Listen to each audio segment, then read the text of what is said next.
Hi, I'm your host, Rick Sessinghaus, and excited to launch Flow Golf Podcast. Each episode, we will share stories, interview experts, and share cutting-edge strategies for peak performance. Here's my co-host, Hallam Morgan, to explain more about FlowCode Golf. Thanks, Rick. FlowCode Golf is a framework of strategies, principles, and techniques that take us from fear to the state of flow, the state of optimal performance, and the zone where we play our best golf. You can find out more about FlowCode Golf at www.flowcode.golf. And I just want to finish up by saying this podcast is as much your podcast as it is ours. So please ask questions, provide feedback, and get engaged. I hope you enjoyed today's episode.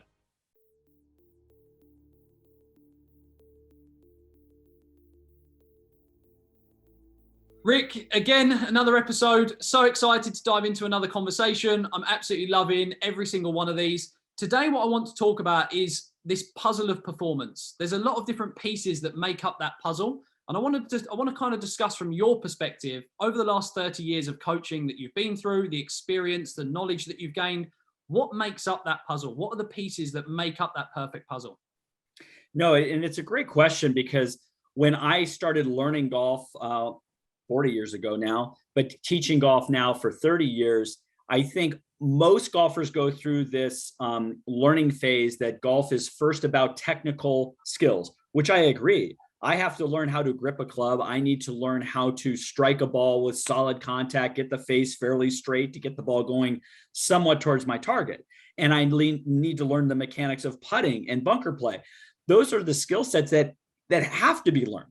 Okay. The other puzzle pieces we'll talk about later are certainly important, but let's be honest, there's a technical side to this game. And so that's why getting good swing instruction and such it's a paramount for you to reach your potential. And I think part of that is in this day and age where we have so much data collection and we have so much technology, it seems like we have a clear idea of how to perform it. Doesn't mean we always know how to do it. And we're going towards that holy grail of perfect golf swing and perfect TrackMan numbers and stuff. And I get that. Yet there's no shortcuts when it comes to technical. You have to put some work in. There has to be some practice.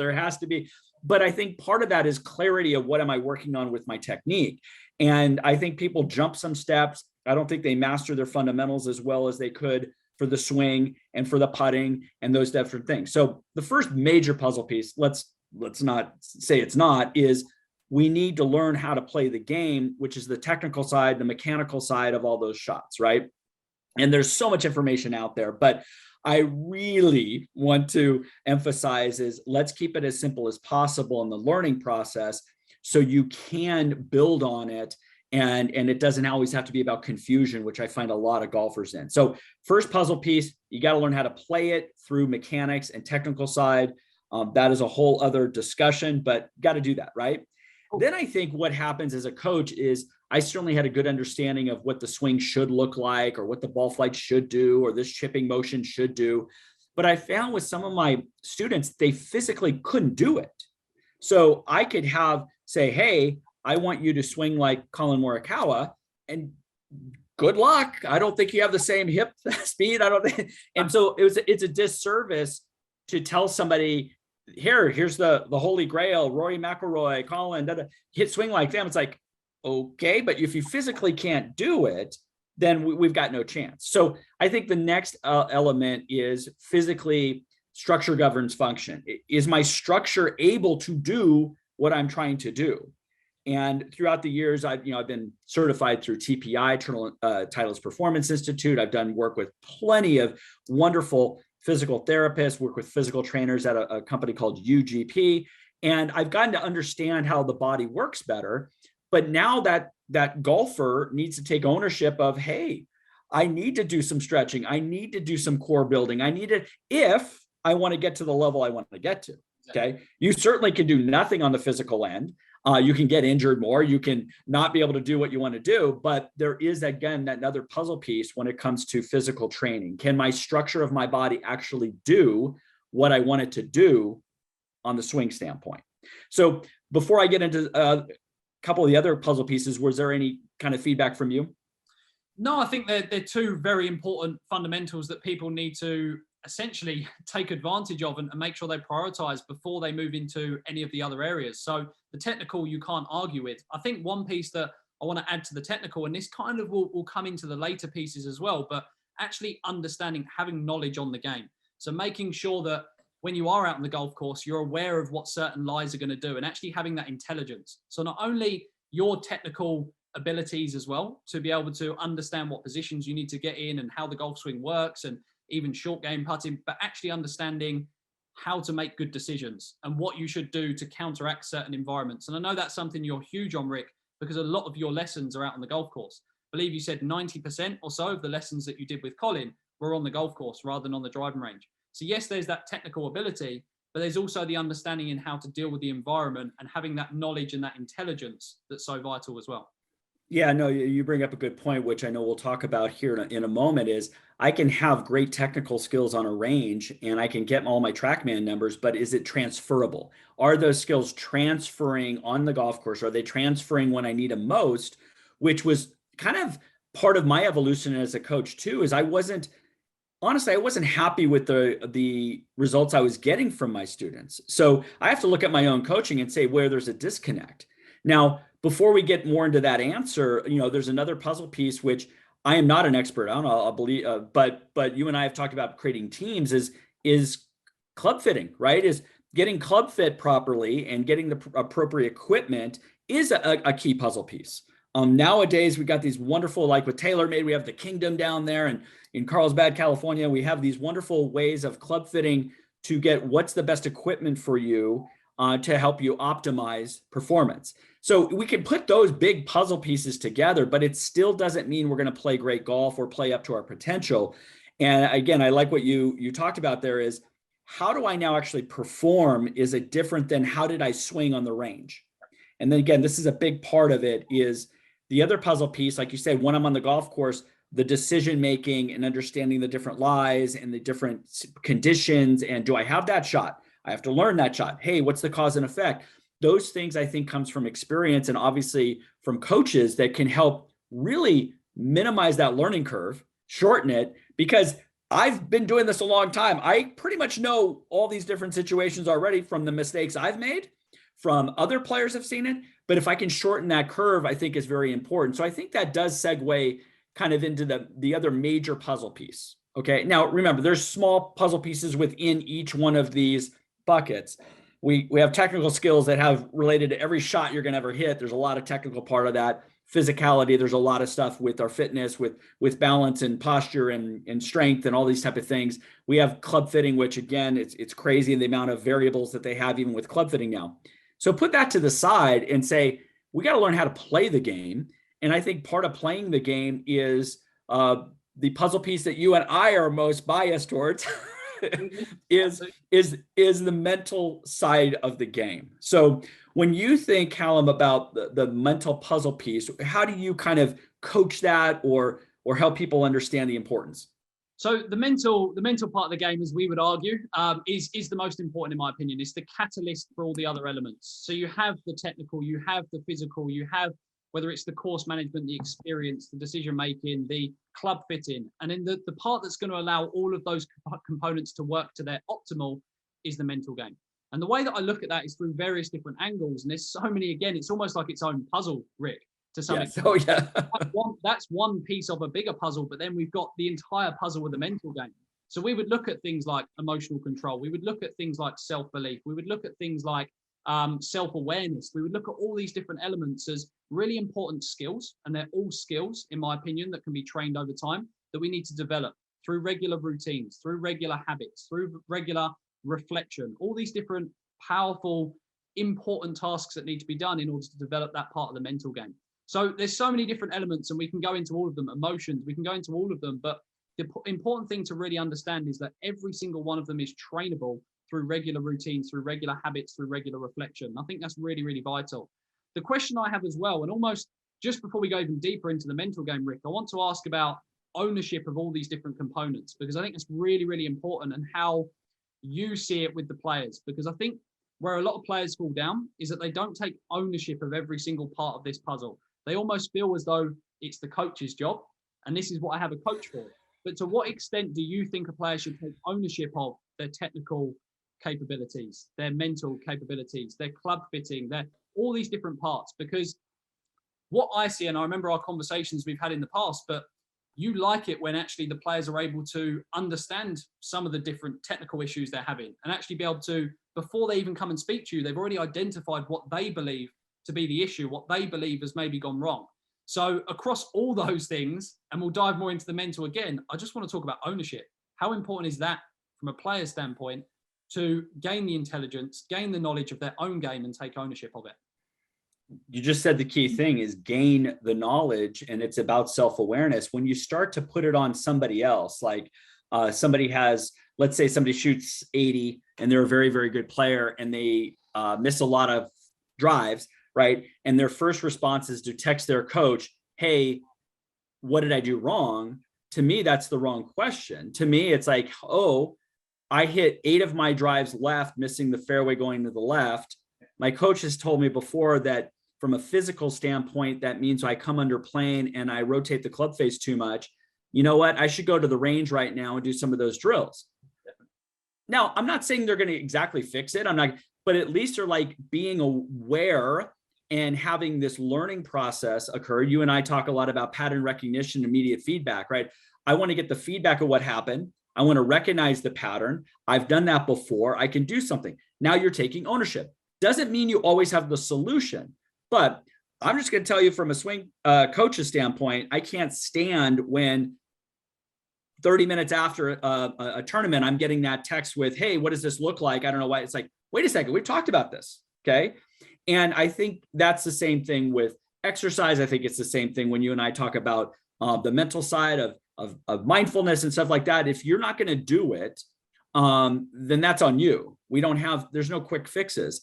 And so I think ownership is whether we call it a maturity of the game, but I think it builds resilience. I think it builds where in the moment you can problem solve quicker. And ultimately, I think what's missing in life sometimes is responsibility anyway. So let's take some responsibility for that along the way. Big time. No, I completely agree. I think that's so important for the players' development as well, because we can't just be relying on other people to develop and to improve and to grow. We need to be taking ownership at all times for our own growth, our own development, because the coach won't always be there. They won't always be accessible every single hour of the day. So it's about making sure that you can work through some of these problems yourself and solve problems continuously. I honestly think that, and this is the way that I view life to some extent, and some people may say it's more of a negative perspective or whatever, but I see life as just one big opportunity to solve problems. It's just problems are thrown at me, and I would call them more challenges rather than problems, but they're thrown at me and I have an opportunity to solve them. And I think if every single golfer, every single individual in life could take that forward and take that into every single circumstance, it would be incredibly powerful. So Rick, from your side, from your perspective on the mental game, if we talk about that final piece of the puzzle, what do you think makes up that mental game component and how can people train it? Right. So you and I posed the question to our clients when we first meet with them. It's like, what is the mental game? And we get a lot of answers, and good. There are a lot of answers to this. If I try to boil it down to a simple phrase, I believe it's about state management, mental, emotional, physical state as I'm executing a golf shot. Now, again, that opens up a lot of other questions, which is wonderful. Yet I want to manage my state. What am I thinking about? What am I feeling? What am I doing? And if I can manage that through reframing of thoughts, if I can do it through visualization and affirmations and breathing and anchoring, and there's a lot of tools and techniques you and I utilize, but why are we utilizing these tools and techniques? To optimize someone's state in that moment, okay? And so that's where, again, I don't think people understand enough that they have control over this. They think it's all reactionary and it happens to them. And I'm saying, no. You get a choice of what you think about. You get a choice of how you react. You get a choice of those things. And I think once people have that empowerment, they really look at mental game as a game changer. Big time. Completely agree, Rick. I think that's so important. It's not what happens that makes the difference. It's your perception of what happens that makes the difference. And I think what people have to remember is what's the desired result? You said it importantly, and you said it repeatedly there, which is state. What state do I want to be in? I want to be in, it may be an excited state, it may be a relaxed, focused state. You determine and you figure out what state you perform best in, and then ask yourself the question and find ways to get you into that state the best way possible. I always remember various people, and this is more in the business world, but talking about the desired result is the focus, is the most important thing. I remember hearing a story of a guy who he asked one of his colleagues to go and find a piece of information. And that colleague came back and said, oh, well, I tried to find the information, but I rang 5 people. And he said, well, the desired result was to find the information. She said, yeah, but I called 5 people and I couldn't get it. And he said, well, we have to focus on the desired result. The result we wanted wasn't to call 5 people. The result we wanted was to get the piece of information. Now, if we could do that in 1 call, that's much more valuable than doing it in 5. So I think, again, when it comes down to training the mental game, an important thing to remember is not to do things for the sake of it, to tick a box, but actually to ask yourself the question of what is going to change my state right now in this moment and into the future, priming it for the future, in order to be in the best mindset, mental capacity possible. And if that's one thing that you can do in order to get into that position, you're onto a winner. Now, it may mean that you need to combine a various different combination of things, but keep it as simple as possible. You don't need to just do things to tick boxes. You need to remember what the desired result is, and that is optimal state for performance. Yeah, and I go back to, I was a swing coach first, and you have an optimal result. You pick a target, you want the club face to be square to the target. That's basic, right? If the club face was 4 degrees open, that ball's going to the right. I don't care how your mindset was. But if my mindset and state was optimized, you might be relaxed enough to let the club face come through and not steer it and not protect and not be in fear mode. And so when we put these puzzle pieces together and we have a optimal state with the best equipment, our body is running well, and we know mechanically what we need to do, we're optimizing everything to that point. I think the last thing that I want to jump in on, which I know you stress a lot, is going back to training. It is, you and I talk about flow states a lot from a recovery standpoint, and most people think they got to work harder all the time, and we want them to work smarter. We want them to manage their energy better and stuff. And I know we'll talk about this on a separate podcast, but when you think about energy management, recovery, and those type of things, that is a key puzzle piece to all of this. Huge. It's absolutely vital. And I think that obviously slots quite nicely into the physical side, and that's where people usually slot it. But actually, as we say, it sits in the mental part as well. When you go out on that golf course, not only are you draining yourself of physical energy, you're also draining yourself of mental energy. And the problem is that so many players, competitors, they spend so much time in the thinking part of their brain whilst they're out there that they're actually using up even more energy. They're using up so much energy that it's actually detrimental to their performance. If we can spend a little bit more time off the golf course, on the golf course, in competition, in the subconscious part of our brain, we actually conserve a lot more energy than we realize. And I think that's what's really, really important. And we can tie that into sleep. We can tie that into so many different places. But ultimately, all these things have an impact on our emotional state, on the state in which we are in. So make sure that your sleep is in the right place. Make sure that you're spending more time in the subconscious part of your brain rather than the thinking part of your brain. Use all of those things to essentially optimize your state and ensure that you're conserving energy that can be utilized for things that are going to support or benefit you rather than things that are going to be of detriment. I think it's really, really key.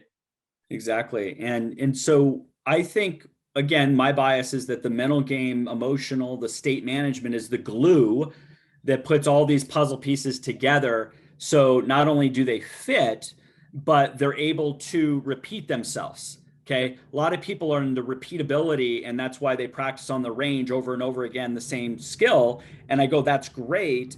What state were you in there? And was that the same state you took to the first tee? And most people say, well, no. Then I go, well, that's a different glue then, right? So we want that glue to now really put those puzzle pieces together. And so those listeners out there, I want you to look at all puzzle pieces, even though we want you to really look at the mental, emotional. Do look at your technical side. Do look at your physical fitness. Do look at equipment. All of those pieces will stack upon each other. And then we really have that glue and the other puzzle pieces of the mental, emotional, and the state we're in to give yourself, again, the best opportunity to optimize your performance. Absolutely. It's about the sum of the parts is bigger than the parts as individuals. So really, really key that you look at all those different elements and that you make sure that, as you say, Your mental part of you, your emotional part, your state is the glue that holds it all together. So really key that you get all of them lined up. Rick, All right. another great conversation. Really enjoyed that. Looking forward to the next one. And we'll catch you all soon. Sounds good.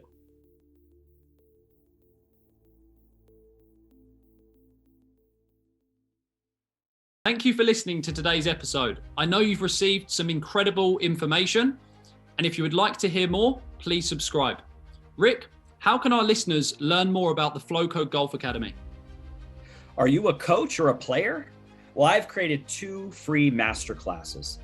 One for a coach to help you grow your mental game coaching business, and one for a player to master your mental game.